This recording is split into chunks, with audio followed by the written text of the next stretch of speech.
Bueno, vamos a tomar el enfoque, me gustaría hacerlo, desde afuera hacia adentro, respecto de nuestro país. O sea, veamos un poco la situación internacional. La situación internacional, uno de los casos críticos es el caso de España, un país tan cercano a nosotros por el vínculo no solamente cultural, sino también muchas veces por afectos familiares de muchos de nosotros. Pero no voy a hablar puntualmente de España, sino en general, porque en este momento, tanto en Europa como en Estados Unidos, este fenómeno de crisis, que muchos pensábamos que era una crisis de colapso, que viene, por supuesto, siempre el capitalismo amenaza con diluirse, o muchas veces hasta con autodestruirse, pero sin embargo estas crisis financieras terminan robusteciendo algún sector. En este caso, bien sabemos, el sector financiero es el que va a quedar beneficiado, quedándose con las arcas, con los fondos de los estados y haciendo desaparecer a competidores menores. Entonces hay una tendencia a la concentración financiera, la que, apoyada en el monopolio, diríamos, o el control es lo más estricto posible, cosa que no es así, de el desarrollo tecnológico, y a eso, a lo que le agregamos la fuerza militar de la OTAN, que donde haya algo que molesta va y actúa punitivamente, como ocurrió con Libia y como están haciendo ahora con Siria, porque según parece Siria es el estorbo que tienen para aislar o de alguna manera arrinconar a Irán. Imaginémonos que si Siria fuese un país aliado de la OTAN, podrían las tropas desde Israel llegar hasta Irán. Entonces, ese cuadro de situación, donde, por supuesto, los sectores sociales de Europa Occidental hoy y del mismo Estados Unidos están viviendo una pérdida de derechos adquiridos durante tantos años, durante varias generaciones, es indudable que el hecho de que una región como la UNASUR, como otras, pero en el caso nuestro, de la UNASUR, y la Argentina, que emerge, que tiene una economía de desarrollo interno, de inclusión social, gradual, lenta, que muchas veces reclamamos por una aceleración de este proceso de democratización y de inclusión social, en el sentido de que haya más trabajo, porque todavía hay indigencia, porque todavía hay pobreza, pero que ha avanzado y mucho, y sobre todo en derechos sociales, en derechos laborales.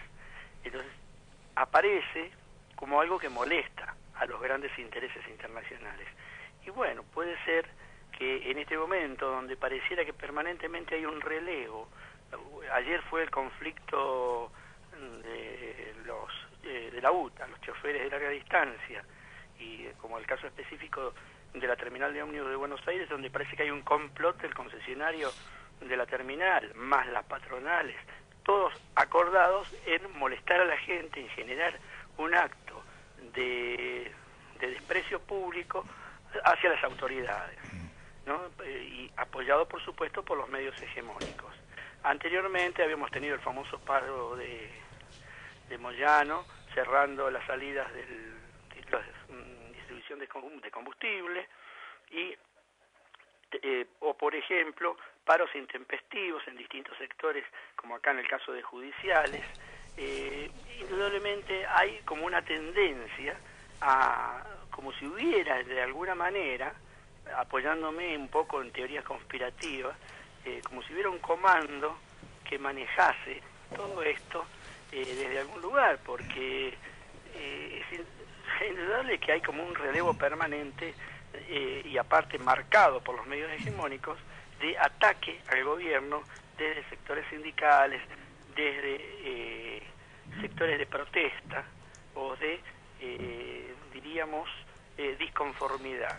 Pero acá lo que emerge por encima de todo eso es la continuidad de un proyecto que, por ejemplo, ayer la presidenta anunció algo inédito, como es el sorteo de viviendas, creo que son 3.600, sorteo de vivienda. 11.600. ¿Cuántas? 11.600. Ah, se me escapó el número, 11, sí. Gracias. En realidad créditos, más que viviendas, ¿no es cierto? Después de vienen las viviendas, pero son pero créditos sorteados, no dados a dedo. Totalmente. Donde el amiguismo ahí ya no corre. Efectivamente, es la primera vez en la historia que el banco hipotecario actúa de esa manera. Exactamente, bueno, entonces hay, diríamos, muchas veces no sabemos ver el lugar donde estamos y hay ciertos sectores sociales que se prenden con rapidez de la protesta, del rezongo, ya lo hemos comentado varias veces, sin ver las consecuencias y a quienes benefician con ese tipo de conductas. Alfredo,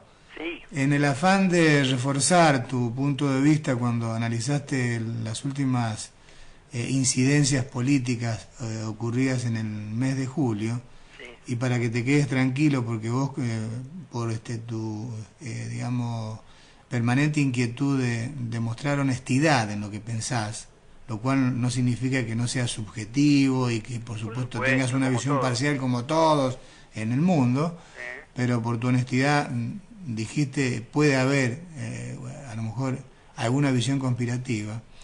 El gobierno estaba muy preocupado por estos dos conflictos. Por un lado, lo que ocurrió en la provincia de Buenos Aires, con el no pago del aguinaldo de una sola vez, y este conflicto con la UTA y los empresarios del sector transporte, porque el gobierno seguramente estaría esperando que llegaran las vacaciones de invierno. ¿Por qué? Porque el turismo, que tiene un efecto multiplicador, es uno de los pilares también de este crecimiento económico. Exacto. Para hacer turismo hace falta plata, de manera que el pago del aguinaldo a 600.000 agentes públicos de la provincia de Buenos Aires, nada menos, y que las empresas funcionen a la perfección, poniendo todos los refuerzos que hay que poner para que la gente salga a gastar plata como se la merece gastar en las vacaciones de invierno, le hace muy bien a la economía. De manera que no hay ninguna visión conspirativa en lo que acaba de decir Alfredo, todo lo contrario. Suele ocurrir que, bueno, nosotros lo vivimos, anoche lo recordábamos en la reunión de Carta Abierta, tuvimos el caso de la 125, donde sabíamos, no tenemos pruebas, que había un comando unificado por las acciones, cómo las iban secuenciando, cómo hacían relevos, tanto en los cortes de ruta, como en la acción por los medios de comunicación e inclusive en el Congreso de la Nación, ¿no? Entonces, hasta llegar al remate, que a la guindita del postre que le puso Julio Cobo, con el rechazo a la resolución. Bueno, pero de alguna manera, eso tuvo sus altos y bajos, y ahora parece que hay una nueva oleada, y después tomando el caso de Paraguay, donde ya está demostrado que hubo agentes de la CIA también trabajando en el tema conspirativo para destituir a Lugo, no nos extrañaría que en nuestro ambiente, para desgastar la figura presidencial y corroer la imagen del gobierno nacional, haya un trabajo seriado de influencias, un trabajo, diríamos, conjunto, para atacar al gobierno nacional. Y voy a traer otro ejemplo, el caso de la desobediencia civil de Macri, que en otras circunstancias históricas sería intervenida la ciudad de Buenos Aires por desobedecer pactos que ha firmado. Exacto. O sea, haciéndose el rebelde, haciendo aquí hago lo que yo quiero, ¿no? Desafiando al gobierno nacional y desobedeciendo la institucionalidad democrática. Es decir, su actitud apunta está en una orientación destituyente. Es una actitud sediciosa la de Macri, Claro. Es muy peligrosa, cómo se la puede tipificar desde el punto de vista de la justicia, Claro, porque ¿qué va a hacer el gobierno nacional con sus buenos modales? Porque al fin y al cabo, tanto que le critican como Moyano, que criticaba la dictadura al gobierno nacional, o de autoritarismo, si este proyecto de 2003 en adelante se ha devanado en actitudes de tolerancia hacia gobiernos díscolos como el de San Luis. En San Luis hay motivos suficientes, o los hubo, o los hay también, para intervención. hubo aprietes, hasta la muerte sospechosa de un legislador. Bueno, la vida de San Luis sabemos muy bien cómo es, o lo que ha ocurrido en otros lugares, y sin embargo el gobierno, inclusive la misma Santa Cruz, ¿no? El gobierno se ha esmerado en no intervenir punitivamente, sino dejar que las fuerzas locales se expresen y se llegue siempre a un acuerdo, como en el caso de ayer del paro de la UTA, a la conciliación obligatoria a través del Ministerio de Trabajo. Bueno, el uso permanente de las garantías democráticas del Estado de Derecho, que otros señores, en su actitud, quizá extrañando épocas, ¿no?, a lo que algunos habría que recordarles, como la de Videla, el proceso, la dictadura, o la época de Menem o de la Rúa, donde también por decreto nos enterábamos de las cosas que nos tocaban sufrir. Es cierto. Que, bueno, nosotros debemos tener en cuenta que la perspectiva actual es de crecimiento. Es impresionante en estos días ir por la Avenida San Martín, por los shopping, la gente comprando, gastando.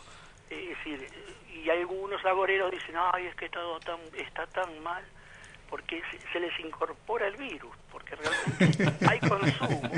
Claro, el virus que desparrama Clarín, los medios hegemónicos, inclusive acá hay medios locales que no sabemos por qué son tan genuflexos, quizá a través por la extorsión del papel. Me refiero particularmente a Diario del Sol, a Canal 9, que hasta hace poco tiempo no eran no estaban tan empeñados en atacar al gobierno nacional, y ahora lo están haciendo. Pero bueno, acá el país vive un estado de crecimiento y de integración latinoamericana sin precedentes en la historia, y eso hay que valorarlo y